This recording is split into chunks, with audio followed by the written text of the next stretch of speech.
Olá, pessoal! O meu nome é Júnia Arnaud e eu sou sua professora de Física. Bem-vindos ao Se Liga de hoje. Vamos lá! A aula de hoje nós vamos falar sobre propagação de calor. O que é propagação de calor? Bom, o objetivo é entender e compreender os processos de transferência de calor entre corpos e, além disso, saber diferenciar esses fenômenos. Nós temos a cobrança desses fenômenos com muita frequência no Enem. Então, nós também iremos resolver questões envolvendo este assunto. Vamos lá. Bom, a primeira transferência de calor é por condução. O que seria a condução? Quando nós temos objetos, por exemplo, sólidos, nós temos, quando você aquece alguma coisa, por exemplo, eu coloquei aqui uma chaleira sendo aquecida no fogo. Qual seria a ideia principal da condução?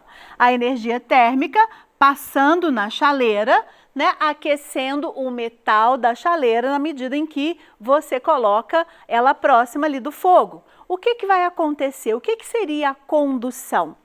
Quando essa energia térmica encosta nas moléculas da chaleira, do metal da chaleira, aquelas moléculas vão se movimentar. Elas vão receber aquela energia e elas vão se movimentar. Essa movimentação faz com que elas passem essa energia térmica para a próxima molécula vizinha. E isso vai sendo um efeito dominó em todo o material. Se por acaso numa panela você coloca uma colher e esquece aquela colher ali, pouco tempo depois, quando você vai ali pegar, você queima a mão. Por que você queima a mão? Porque apesar de ser pequenininho o espaço de contato que você deixou a colher encostada na panela, a energia térmica passou da panela para a colher e subiu até chegar no topo do cabo. Ali, quando você encosta a mão, você queima a mão. Isso é a condução térmica, ela sempre vai acontecer durante, né, ela vai passar através das moléculas daquele material. Eu trouxe aqui alguns materiais bons condutores. Normalmente eles são os metais e alguns que são isolantes térmicos, por exemplo, a lã, o gelo, até mesmo o ar.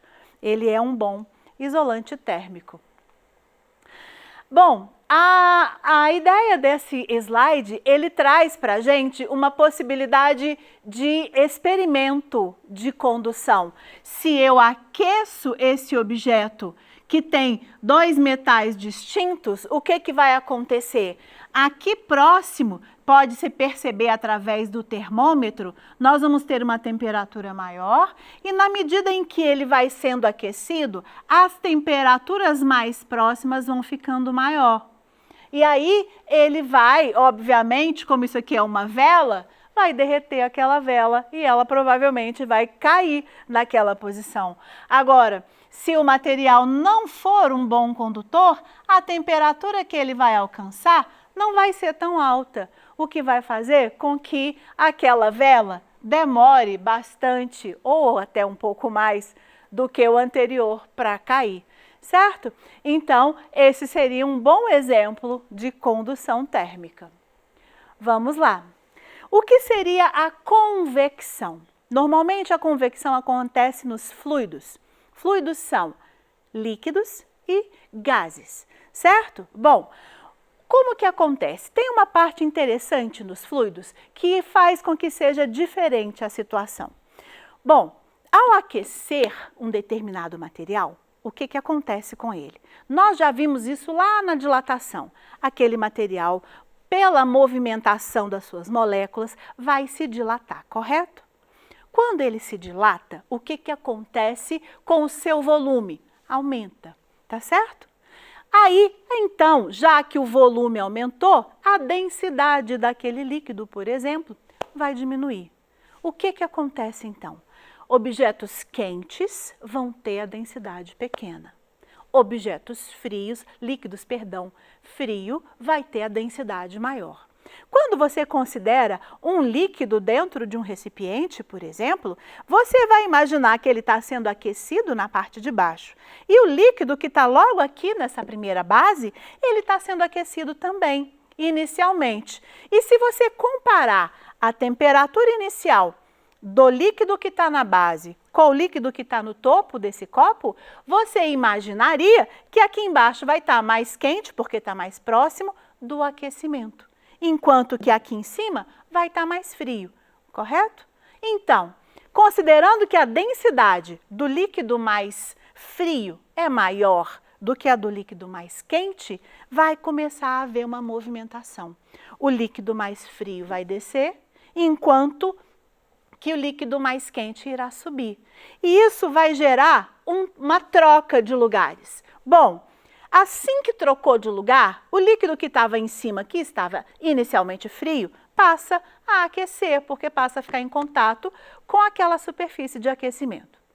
E o líquido que estava embaixo, que tinha sido aquecido, subindo, passa a resfriar. O que vai acontecer então? Uma nova posição. Esse aqui esquentou e o de cima esfriou, vai haver uma nova movimentação. E essa movimentação passa a se transformar numa corrente contínua. O desenho que eu coloquei aqui no quadro, ele dá mais ou menos essa ideia. Se você tem aqui embaixo, no seu recipiente, o líquido mais quente, ele tende a subir, enquanto que o líquido mais frio tende a descer. E essa corrente vai ser chamada de corrente de convecção, certo? Ela vai, inclusive, ela é uma das justificativas da existência dos ventos na nossa atmosfera. A gente escuta sempre falar correntes de ar fria, correntes de ar quente. Então, e elas são formadas exatamente por este tipo de movimentação. Ok? Vamos lá agora entender esse slide. Aqui é um exemplo de uma transferência por convecção. Aqui você, com essa vela, aquece esse gás que está aqui dentro desse tubo e esse gás, ele vai passar de maneira que ele consiga, através desse tubo, alcançar esse recipiente. Bom, agora a gente vai falar sobre a radiação. Bom, o que é a radiação? Nós sabemos que o Sol nos aquece lá de 150 milhões de quilômetros de distância. Se ele nos aquece, a energia térmica que vem dele, passando pelo vácuo, acerta o nosso planeta. Bom, passando pelo vácuo significa que não existe matéria.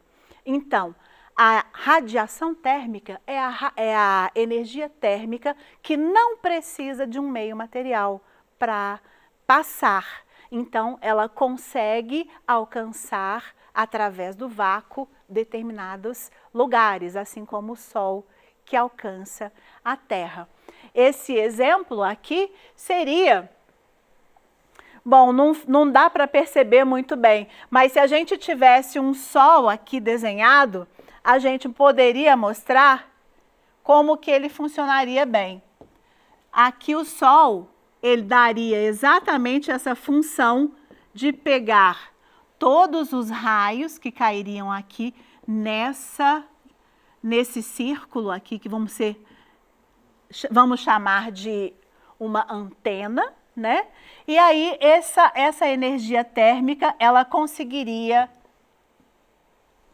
chegar no copo através da radiação. Ok? Bom, a partir daqui, nós teremos... esse exemplo é muito legal. Nós temos uma coisa muito interessante para comentar. Em uma situação única, a gente pode ter várias situações de transferência de calor. Aqui, por exemplo, nós temos as três.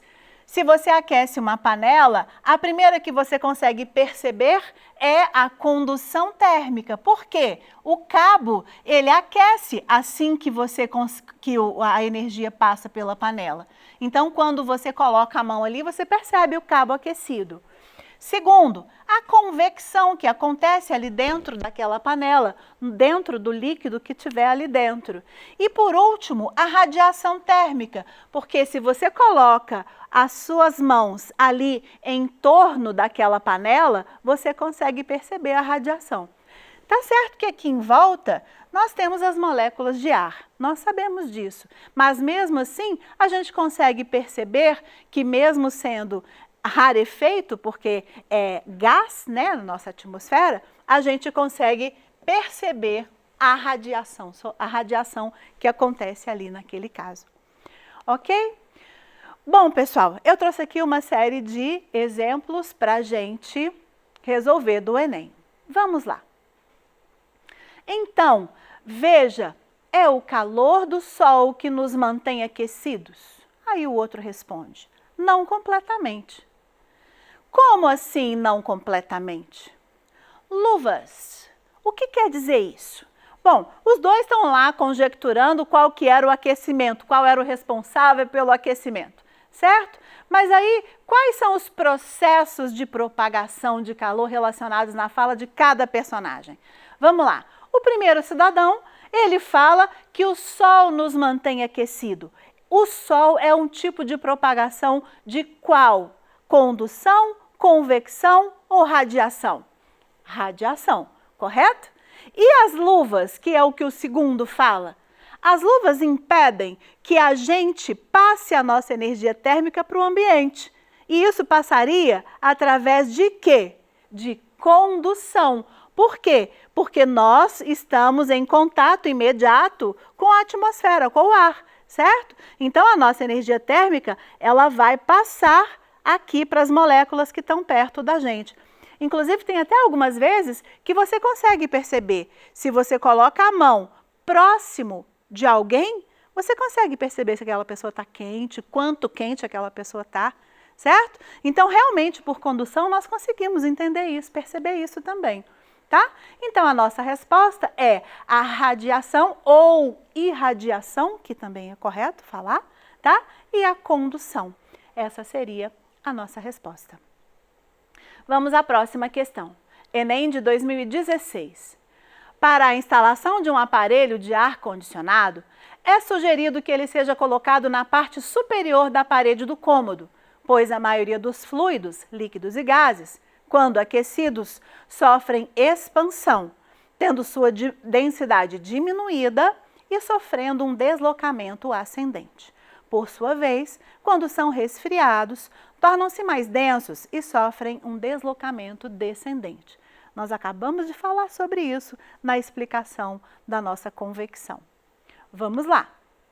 A sugestão apresentada no texto minimiza o consumo de energia por quê? Diminui a umidade de ar dentro do cômodo? Não, ele não mexe com a umidade, ele mexe com a posição do ar-condicionado. A posição do ar-condicionado acima vai ajudar que a convecção aconteça, certo? Porque ele vai liberar ar frio, e que ele libera ar frio, o ar frio que é mais pesado tende a descer, enquanto que o ar quente que está no cômodo tende a subir e aquela corrente se propaga dentro do cômodo. Então, não tem nada a ver com umidade, certo? A taxa de condução, aumenta a taxa de condução térmica para fora do cômodo? De forma nenhuma. Ali, a posição do ar-condicionado não tem como alterar a taxa de condutividade térmica. Torna mais fácil o escoamento da água para fora do cômodo?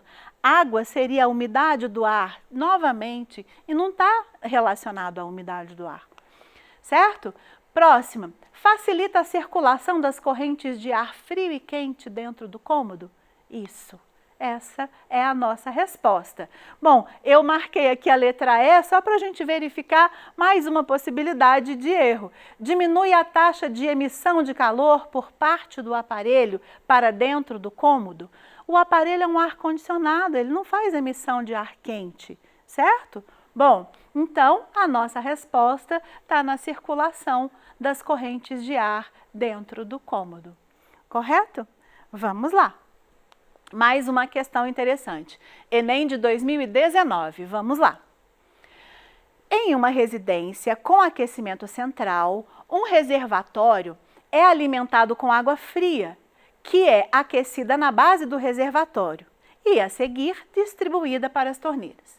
De modo a obter melhor eficiência de aquecimento com o menor consumo energético, foram feitos alguns testes, com diferentes configurações, modificando-se as posições de entrada da água fria e a saída da água quente no reservatório, conforme a figura, Em todos os testes, as vazões de água de entrada e saída foram mantidas iguais e constantes.